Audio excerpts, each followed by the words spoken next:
Good morning to our Uma Higher Secondary School. આપણે ઘણા સમયથી આ રીતે ઓનલાઈન યુટ્યુબ ચેનલ દ્વારા અભ્યાસ કરીએ છીએ, પરંતુ કેટલાક વિદ્યાર્થીઓ અને વાલીઓ સાથે વાતચીત કર્યા પછી ખબર પડી કે હજુ પણ વિદ્યાર્થીઓ પોતપોતાના લક્ષ્યમાં સ્થિર નથી. તમે કોઈ દિવસ શ્રીફળ જોયું છે? આપણે ઘણા બધા પ્રસંગે શ્રીફળ કે નારિયેળ વધેરીએ છીએ, તો એ શ્રીફળને તોડી અને એમાંથી મીઠું પાણી મેળવીએ છીએ. હવે મીઠું પાણી આપણને ક્યારે મળે? આપણે હાથમાં શ્રીફળ લીધું અને એને જમીન પર પછાડ્યું તો આપણને એનું મીઠું પાણી મળશે? નહીં મળે, કારણ કે એની અંદર રહેલું મીઠું પાણી જમીન ઉપર પછાડવાથી આપણા હાથમાં આવશે નહીં અને વ્યર્થ જશે. પણ જો એ પાણી મારે લેવું હશે તો આપણે શું કરવું પડશે? એ જે છોલેલા એટલે કે છોતરા કાઢેલું શ્રીફળ છે, જેને આપણે ફોડવાનું છે કે વધેરવાનું છે, એને નક્કી કરેલી એક જગ્યાએ વારંવાર હાથમાં લઈને જો પછાડીશું તો એમાંથી મીઠું પાણી આપણને મળશે. આ જ રીતે જીવનમાં સફળ બનવું હશે તો ગમે તે જગ્યાએ ગમે તે રીતે પોતાનો પરિશ્રમ, પોતાની મહેનત જો આપણે કરીશું તો એમાંથી મીઠા પાણી રૂપી આપણને સફળતા ક્યારેય મળવાની નથી. તો શું કરવું પડશે? તો પહેલા કોઈ એક લક્ષ્ય કે ગોલ સ્થિર કરવું પડશે, કોઈ લક્ષ્ય કે ગોલ કે સંકલ્પ નક્કી કરવો પડશે, અને પછી નક્કી કરેલા સંકલ્પ ઉપર સતત ને સતત ધ્યાન એકાગ્ર કરીને, ચિત્ત એકાગ્ર કરીને એની ઉપર પરિશ્રમ કરીએ તો સફળતા રૂપી મીઠું પાણી આપણને પ્રાપ્ત થાય. એટલે કે સતત પ્રયત્ન કરીએ તો જ આપણને ચોક્કસ લક્ષ્ય કે પ્રાપ્તિ થાય. એક જ વખત આખી રાત જાગીને વાંચી લેવાથી આપણને સફળતા મળે નહીં. કેટલાક વિદ્યાર્થીઓ એવું નક્કી કરે છે કે અમે બધા જ વિડીયો એક સાથે જોઈ લઈશું, તો પછી શાળામાં એક જ દિવસે બધા કેમેસ્ટ્રીના સબ્જેક્ટ ભણાવી દઈએ, એક દિવસ આખો દિવસ ફિઝિક્સ ભણાવીએ, એક દિવસ આખો દિવસ ઇંગ્લિશ ભણાવીએ તો ન ચાલે.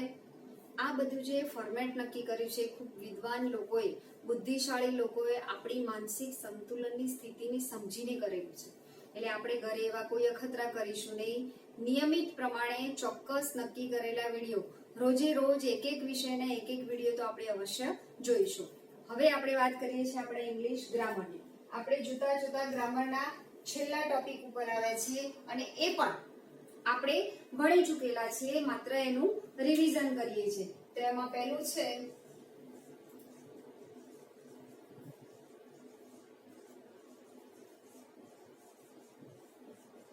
Offering suggestion.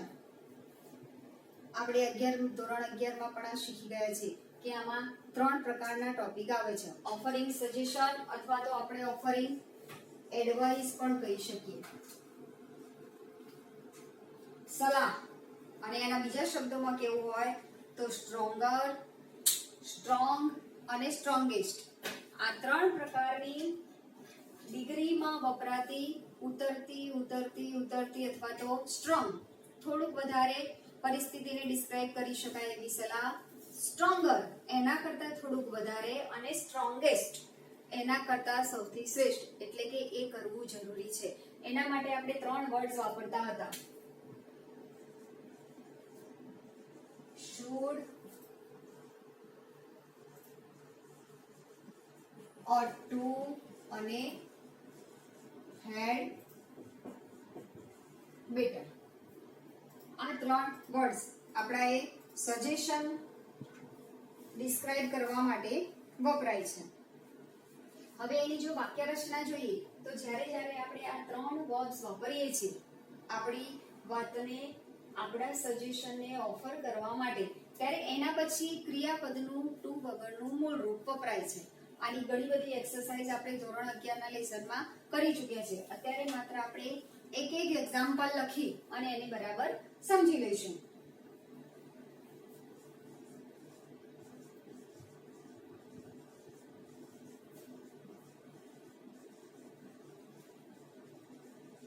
He should read more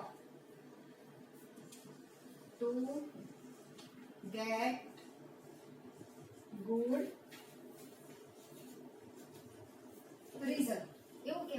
છે કે એણે વધારે વાંચવું જોઈએ, વધારે સારું રિઝલ્ટ મેળવવા માટે.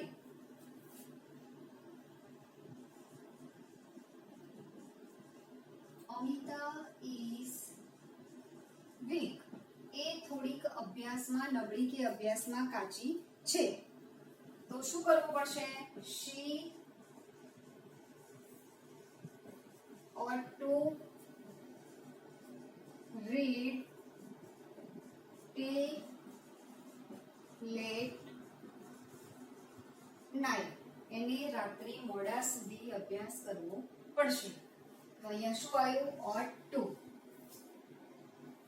વાક્યનો અર્થ એ થશે, પણ અહીંયા જે સજેશન છે એના કરતા આ જે સજેશન કહેવામાં આવે છે અથવા તો આ જે સલાહ આપવામાં આવે છે એમાં થોડો ઉપરના કરતા આ વાક્યમાં વધારે ભાર મૂકેલો છે.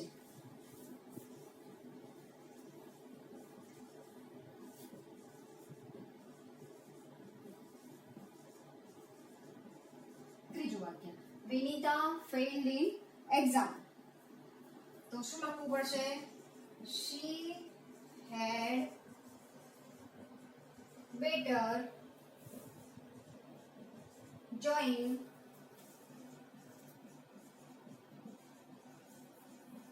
coaching classes. તો એને શું કરવું પડશે? she had better join coaching classes as possible as early. શક્ય એટલું વહેલા એને આ કોચિંગ ક્લાસ જોઈન કરવા પડશે. should, ought to અને had better. Strong suggestion, stronger suggestion અને સ્ટ્રોંગેસ્ટ સજેશન.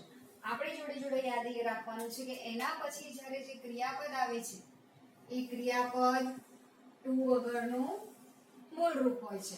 આટલી વાક્ય રચના આપણે યાદ રાખશું એટલે આપણને આ ટોપિકમાં સમજણ પડી જશે.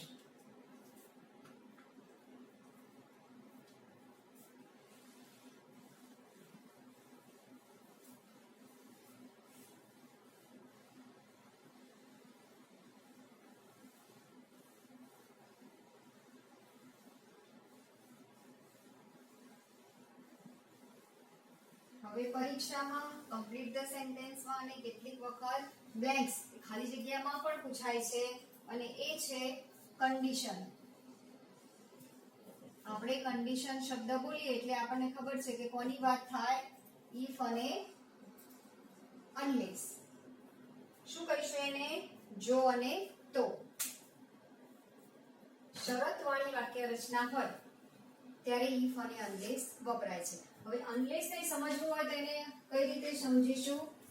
ઇફ નોટ બરાબર અનલેસ. એટલે કે જો ઇફ વાળા વાક્યમાં નોટ મૂકવામાં આવે તો એ અનલેસ નો અર્થ ધરાવે છે, એટલે કે એનો અર્થ અનલેસ જેવો થાય છે.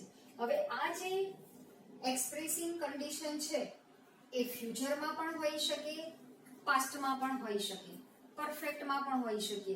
આ બધું જ આપણે ભણી ચૂક્યા છીએ. આ રિવિઝન માટે આપણે ચલાવીએ છીએ કારણ કે આના પછીના વિડીયોમાં આપણે આ બધા જ કમ્પ્લીટ ધ સેન્ટેન્સ અથવા તો મલ્ટિપલ ચોઇસમાં પૂછાતું હશે તો એનો ટેસ્ટ આપણે લેવાના છીએ. એટલે એક પણ ટોપિક આપણા સમજ વગરનું રહી જવું જોઈએ નહીં. હવે ઇફ વાળા વાક્ય જ્યારે હોય, બે વાક્ય હોય છે, એમાં ઇફ વાળા એક વાક્યમાં વર્તમાન કાળ હોય તો સામેના વાક્યમાં ભવિષ્યકાળ. એ જ રીતે ઇફ વાળા વાક્યમાં ભૂતકાળ તો સામેના વાક્યમાં જે આપણે will લખીએ છીએ will નું શું કરીએ છીએ? would.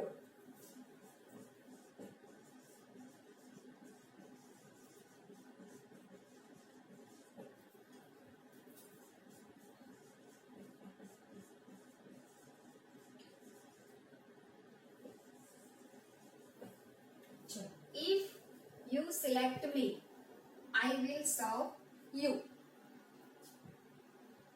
જો તમે મને પસંદ કરશો તો I will be in. આપણે ક્રિયાપદ લખીશું I will serve you. serve એટલે સેવા કરવી એટલે કે પોતાનું કામ પોતાનો પરિશ્રમ એમને આપો એટલે કે તમે જો મને પસંદ કરશો તો હું તમને મારી સેવા આપીશ. હવે unless you select me, હવે આનો મતલબ શું થશે? જો તમે મને પસંદ નહીં કરો તો I will not serve you. આ કયો કાળ છે? પ્રેઝન્ટ. એટલે કે અહીંયા એક્સપ્રેસિંગ કન્ડિશન કઈ કહેવાશે? પ્રેઝન્ટ અથવા તો ફ્યુચર, કારણ કે સામેના વાક્યમાં ભવિષ્યકાળ પણ છે. હવે આ જ વાક્યને જો ભૂતકાળમાં આપેલું હોય તો શું થાય? if you selected me, જો you select એનું આપણે શું કર્યું? if you selected me તો I would, આપણે will નું શું કર્યું? would. આ રીતે આપણું વાક્ય બનશે.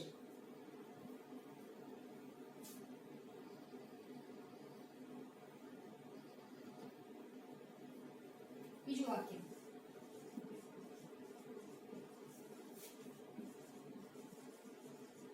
unless you help me, જો તમે મને મદદ નહીં કરો તો. દાખલા તરીકે અધૂરું વાક્ય પૂરું કરવાનું આવે તો અહીંયા unless એટલે if not, એટલે કે જો તમે મને મદદ નહીં કરો તો. unless you help me, હવે આપણે કાળ કયો લખવાનું છે? ભવિષ્યકાળ. તો આપણે શું લખીશું? I will. ભવિષ્યકાળ થઈ ગયો. I will શું કરીશું? I will complain અથવા તો report to the boss અથવા તો to the master, to the teacher, કંઈ પણ કહી શકાય.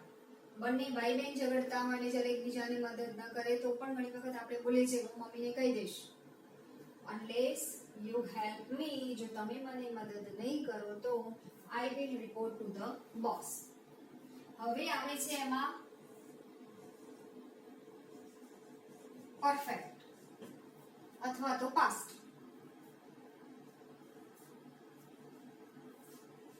આપણે ઉપરથી લખીએ.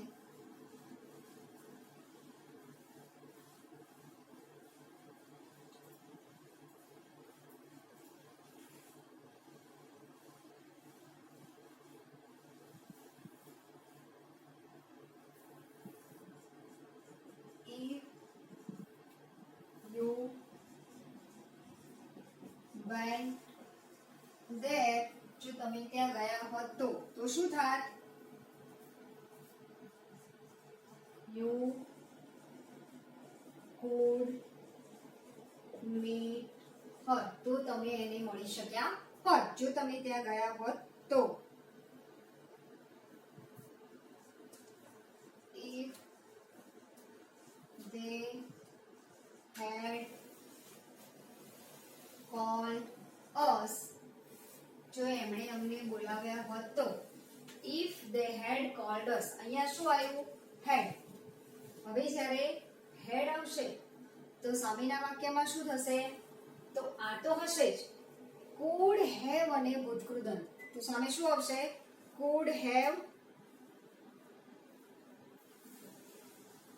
we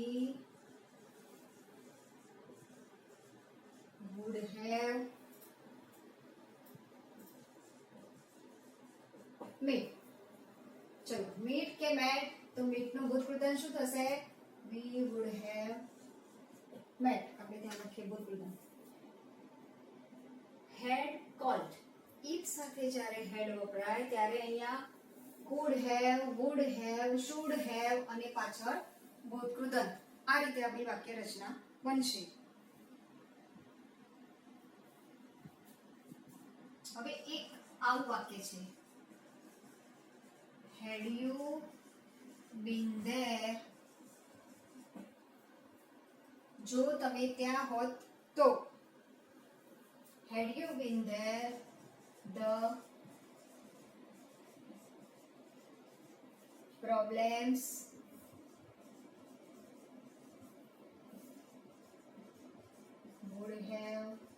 been solved. હવે આ હેડ અને આ હેડમાં શું તફાવત છે? કોઈ જ તફાવત નથી.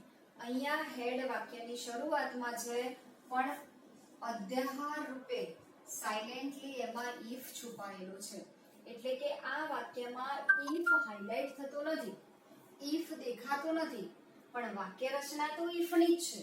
આપણે ક્લાસમાં પણ એક વખત વાત ચલાવતા વાત કરી હતી કે વાક્યની શરૂઆતમાં હેડ હોય, આમ તો હેડ ક્રિયાપદનું કામ કરે છે, પણ અહીંયા હેડ એ ઇફ વાળી વાક્ય રચનાનું condition in the past perfect ની વાત કરેલી છે, એટલે હેડ વાક્યની શરૂઆતમાં હોય અને વાક્યને અંતે પ્રશ્નાર્થ ચિહ્ન ન હોય તો પણ આ કન્ડિશન ઇન ધ પાસ્ટ અથવા તો કન્ડિશન ઇન ધ પરફેક્ટ ની વાત કરેલી છે. એટલે સામેના વાક્યમાં would, could, should, have અને ભૂતકૃદંત આવી વાક્ય રચના આપણે લખવાની રહેશે. હવે આપણે કેટલાક અધૂરા વાક્ય પૂરા કરીને સમજીએ.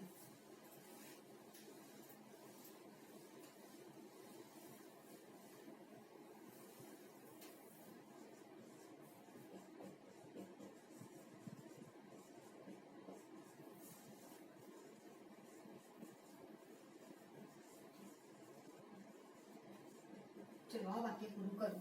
If you will come to my home, જો તમે મારા ઘરે આવશો તો આપણે શું કરીશું? આ પછી વર્તમાન કાળ છે, તો સામે આપણે કયો કાળ લખીશું? સાદો વર્તમાન કાળ. તો આપણે રમીશું, ખાઈશું, ભણીશું, પાર્ટી કરીશું, બોલીશું અથવા તો અભ્યાસ કરીશું, કારણ કે કન્ડિશન એવી છે કે જો તમે મારા ઘરે આવશો તો, તમે પણ આવશો તો આપણે રમીશું તો ખરા જ, ખાઈશું પણ ખરા. If you will come to my home, we give you party.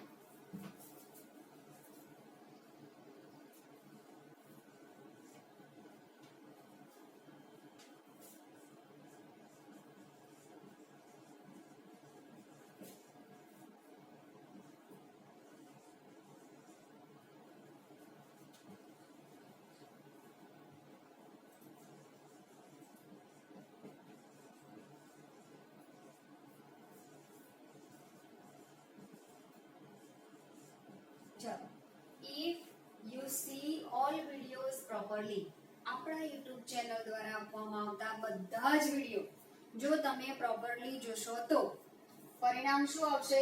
બોલો, પરિણામ શું આવશે? તો આપણે એવું લખી શકાય, you can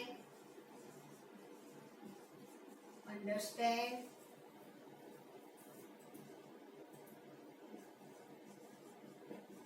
ટોપિક્સ. તમે બધા ટોપિક્સ ને સારી રીતે સમજી શકો. અને એના માટે શું કહી શકાય? Had you worked more, જો તમે સખત મહેનત કે સખત કામ કરો છો તો. Had you worked more, તો શું લખશો? You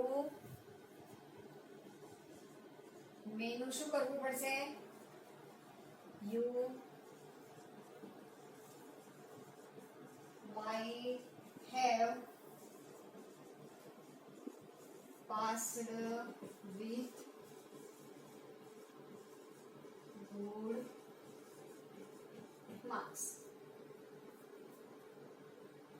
અહીંયા હેડ આવ્યું એટલે સામે could have, would have, should have, મે છે તેનું ભૂતકાળ શું થાય? might have, can હોય તો could, will હોય તો would, shall હોય તો should. might have passed with good marks. આ પ્રમાણે આપણે કન્ડિશન લખવાની છે.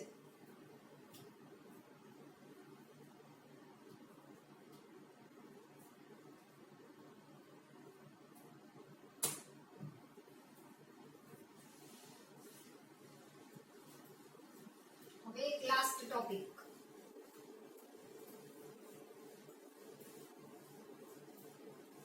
છોકરીઓ બરાબર આ વિડીયો જુએ છે ને એનો અભ્યાસ કરે છે, એનો મને ખૂબ જ આનંદ છે.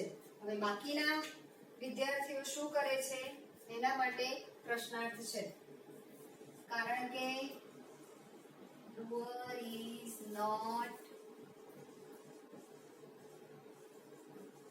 ઇમ્પોર્ટન્ટ. આપણા ટોપિકનું નામ પણ આવું છે. ડુઅર અમે જે વિડીયો બનાવીએ છીએ તે ઇઝ નોટ ઇમ્પોર્ટન્ટ. વિડીયોઝ માત્ર બનાવવા ઇમ્પોર્ટન્ટ નથી. અહીંથી બનતા વિડીયો જોવાય, એને તમે સમજો, એને બરાબર યાદ રાખો તો જ એનું કામ છે. આવી જ આપણી એક વાક્ય રચના છે જે આપણે શીખી ચૂક્યા છીએ. ડુઅર ઇઝ નોટ ઇમ્પોર્ટન્ટ, તો એ કઈ વાક્ય રચના થશે? હા, પેસિવ અને એક્ટિવ.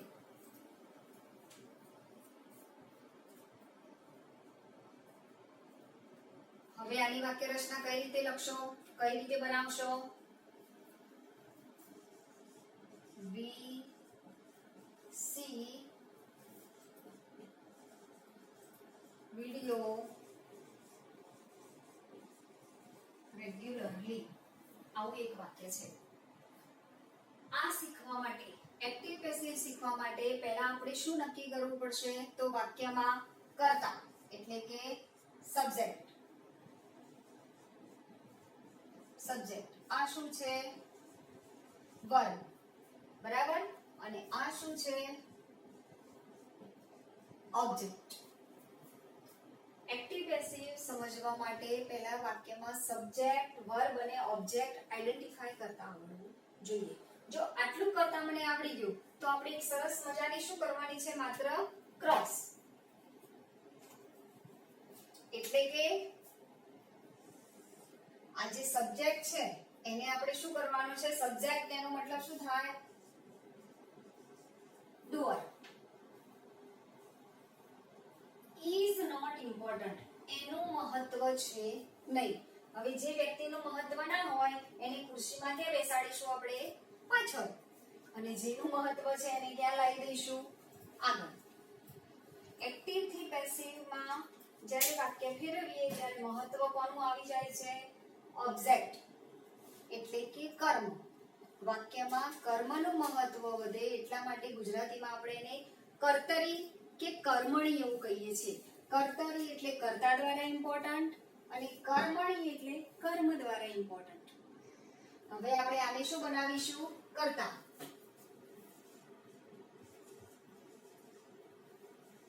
આપણે વિડિયોઝ બહુવચનમાં લખશું, એક જ વિડિયો જોવાનો નથી.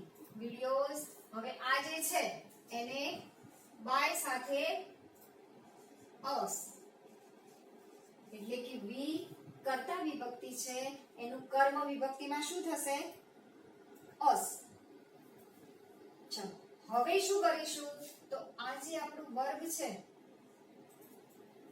એનું ભૂતકૃદંત, પણ માત્ર ભૂતકૃદંત નહીં, ભૂતકૃદંતની સાથે two B.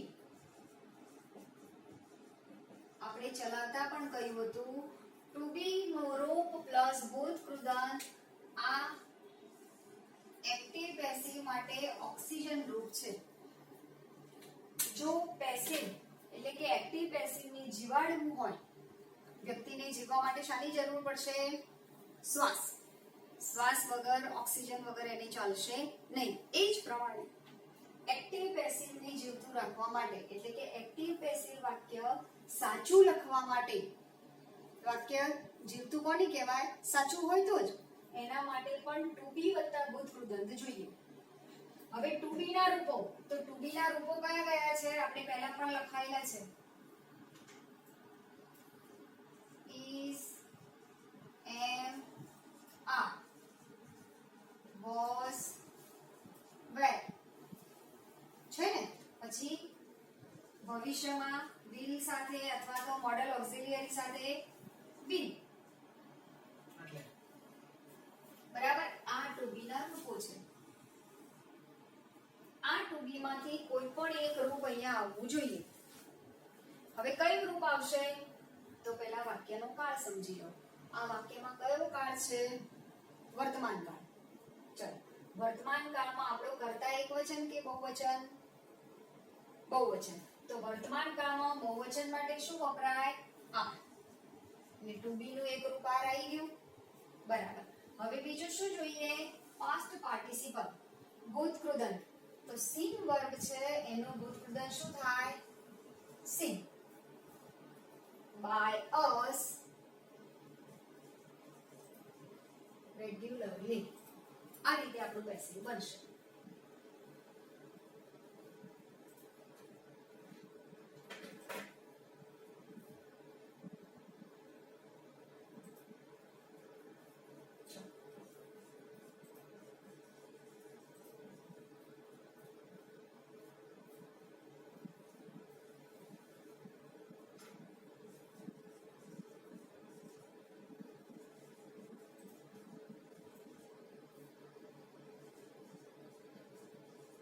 I teach active voice. ફરીથી એક પ્રશ્ન થાય કે વાક્યમાં ઓબ્જેક્ટ કર્મ કેવી રીતે શોધવાનો?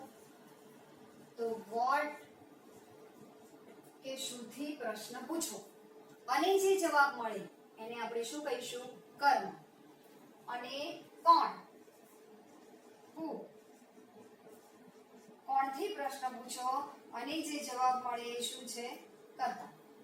વાક્યમાં પહેલા શું શોધવું પડશે? કર્તા અને કર્મ. વોટ આર યુ ટીચ? તો એક્ટિવ પેસિવ. આ શું થયું? કર્મ. તો કર્મને આપણે ક્યાં લઈ દઈશું? આગળ. Active voice. આઈ ને ક્યાં લઈ દઈશું? By me. આઈ નું કયું રૂપ લખીશું આપણે? મી. હવે ક્રિયાપદ કયું છે? ટીચ. તો ટીચ નું ભૂતકૃદંત શું થાય? taught. હજુ શું રહી ગયું? તો ટુ બી નું રૂપ. હવે આ એકવચન છે કે બહુવચન? તો એકવચન. તો એની સાથે શું આવશે? is. તો active voice is taught by me. બરાબર. આ એનું પેસિવ થયું.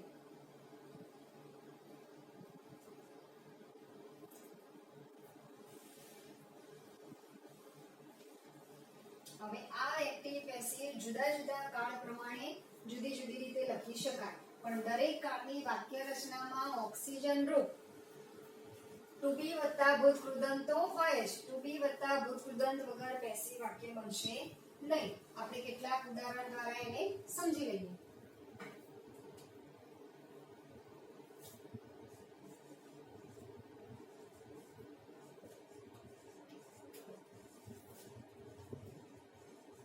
The HSC board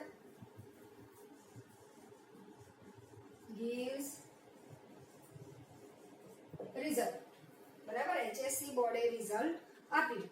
હવે વાક્યમાં શું શોધવું પડશે? શું આપ્યું? તો રિઝલ્ટ. તો કોને કરતા કર્મ બનાવવાનો?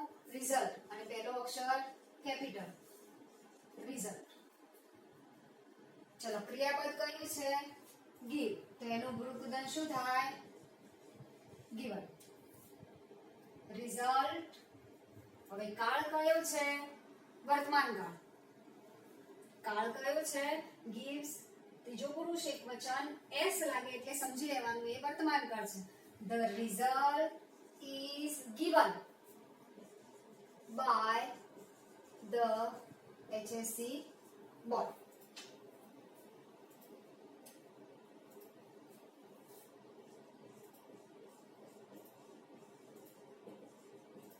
Indian team won the match. Indian team won the match. તો કરતા કોને બનાવશો?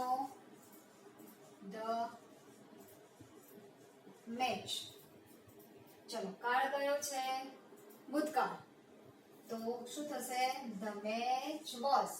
વન નું ભૂતકૃદંત won by Indian team. એટલે કે ઇન્ડિયન ટીમ જે કરતા હતું અહીંયા પેસિવ થઈ જશે. હવે અહીંયા કઈ વિભક્તિનું કઈ વિભક્તિમાં રૂપાંતર કરવું તો એ આપણે યાદ રાખી લઈએ. દાખલા તરીકે કર્તા વિભક્તિ અને કર્મ વિભક્તિ.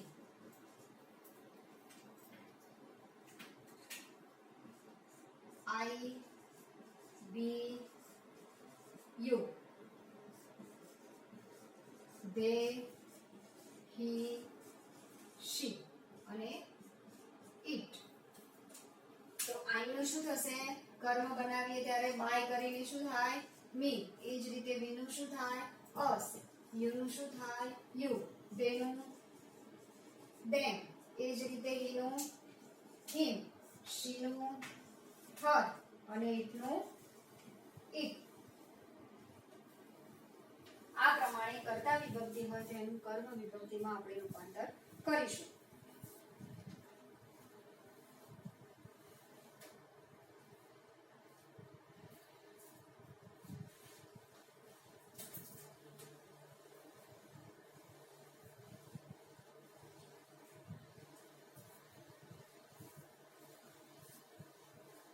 હવે આપણે પાંચેક ઉદાહરણ જુદા જુદા વાક્યના જુદા જુદા કાળના જોઈ લઈએ.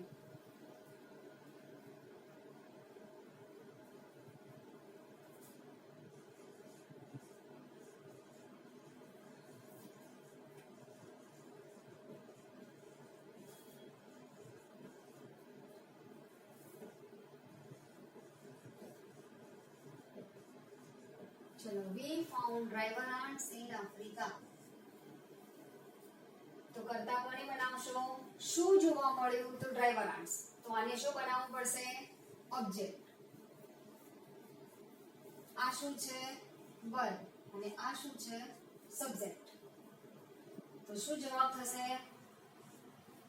ડ્રાઈવર આન્ટ્સ બહુવચન. હવે ફાઉન્ડ એટલે વાક્યનું ભાગ ક્રિયાપદ કયા કાળનું છે?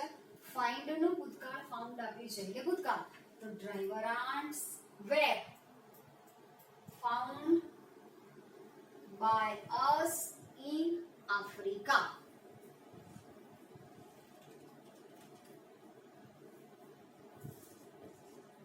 She will invite them. She will invite them. અહીંયા ઓબ્જેક્ટ શું થશે? ધેમ. આ શું છે આપણું? વર્બ. અને આ શું છે? સબ્જેક્ટ. તો જવાબ શું થશે? ધેમને કરતા બનાવીએ ત્યારે શું થઈ જશે? દે. ક્રિયાપદ ભવિષ્યની નિશાની will. ડી તો આવશે જ. અને આનું ભૂતકૃદન invited by she. તો she નું આપણે શું કરીશું? her. આ બધા જ વાક્ય તમારી નોટમાં લખેલા હોવા જોઈએ જ્યારે તમે મને ફોટો પાડીને મોકલો ત્યારે.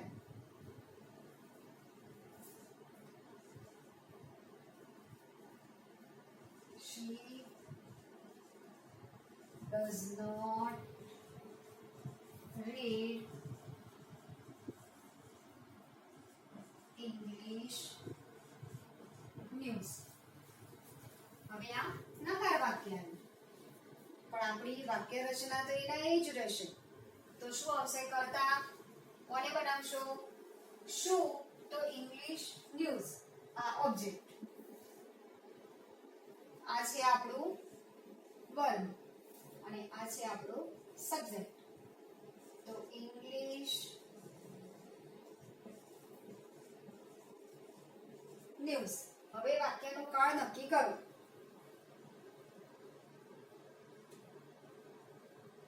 કાળ કયો છે? ડઝ એટલે વર્તમાન કાળ. is to be નો રૂપ. not read નું ભૂતકૃદન read. by her.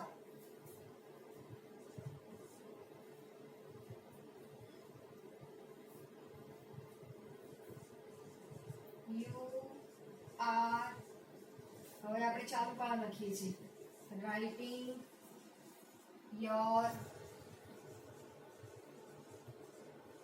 homework. You are writing your homework. તો કરતા કોને બનાવો છો? your homework. your homework is writing છે તો એનું ભૂતકૃદંત શું થાય? written.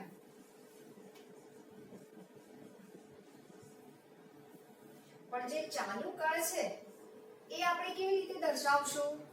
કારણ કે એક્ટિવ માંથી પેસિવ માં ફેરવીએ doer is not important describe કરીએ ત્યારે વાક્યનો કાળ બદલાતો નથી. ઘણા બધા મિત્રોને આમાં ભૂલ થાય છે, એટલે આપણે બરાબર યાદ રાખીશું. જે વાક્ય જે કાળમાં આપેલું હોય, જ્યારે આપણે એને પરિવર્તિત કરીએ, ટ્રાન્સફર કરીએ, એટલે કે એક્ટિવ માંથી પેસિવ માં બનાવીએ, ત્યારે વાક્યનો કાળ બદલાતો નથી. એટલે રાઇટિંગ વાળું આઈએનજી વાળું છે, તો આઈએનજી માટે ટુ બી નું કયું રૂપ મૂકવું પડશે? being written by you. આ પ્રમાણે વાક્ય બનશે.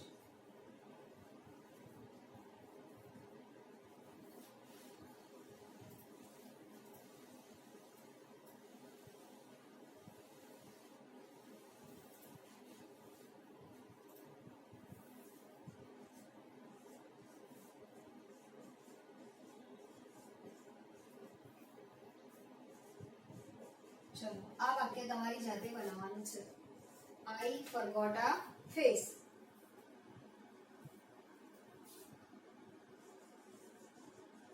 Why do you have it? પ્રશ્ન વાક્યનું પણ બનાવી શકાય.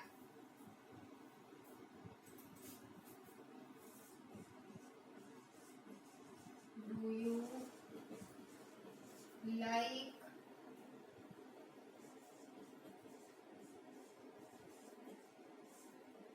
બાયોલોજી? હવે પ્રશ્નાર્થ વાક્ય જે છે એમાં શું કરવાનું છે?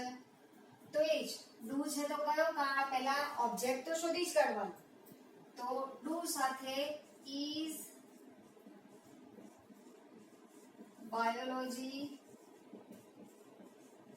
લાઇક્ડ બાય યુ. પ્રશ્નાર્થ ચિહ્ન એમના એમ, પ્રશ્નાર્થ ચિહ્ન જતું રહેશે નહીં.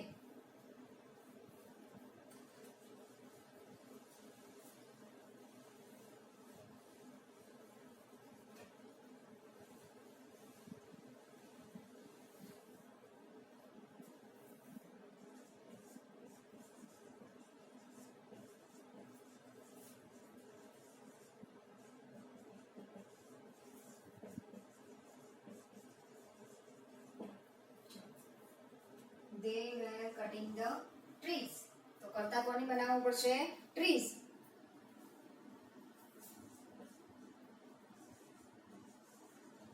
Did you forgive me? અહીં આપણે જેમ વર્તમાન કાળ લીધો તેવી રીતે અહીંયા આપણે ભૂતકાળનું ક્રિયાપદ લઈશું.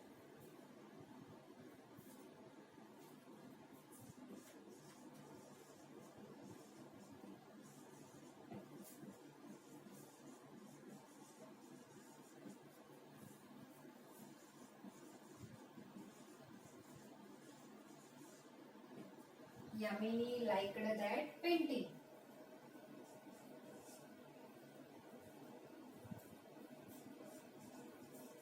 You are watching our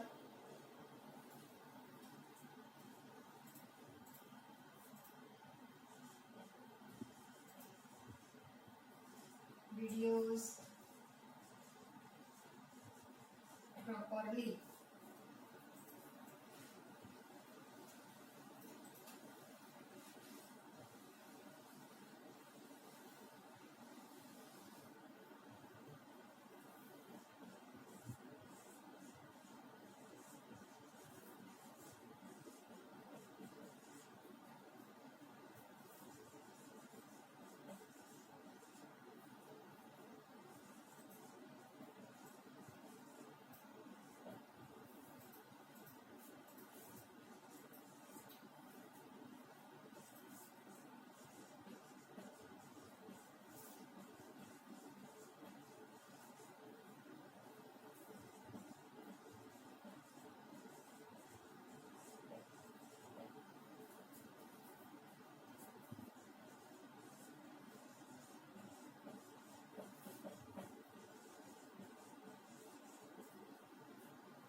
Do you write all the points? આપણે લખાયા બધા પોઈન્ટ્સ લખ્યા છે. આનું આપણે પેસિવ કરવાનું છે. I have checked some pages. તમારા મોકલેલા કેટલાક પેજીસ મેં ચેકડ કર્યા છે. We will meet them tomorrow. આવતીકાલે આપણે મળીશું. આટલા વાક્યનું તમારે શું કરવાનું છે? એક્ટિવમાંથી પેસિવમાં ફેરવવાનું છે. હવે એમાં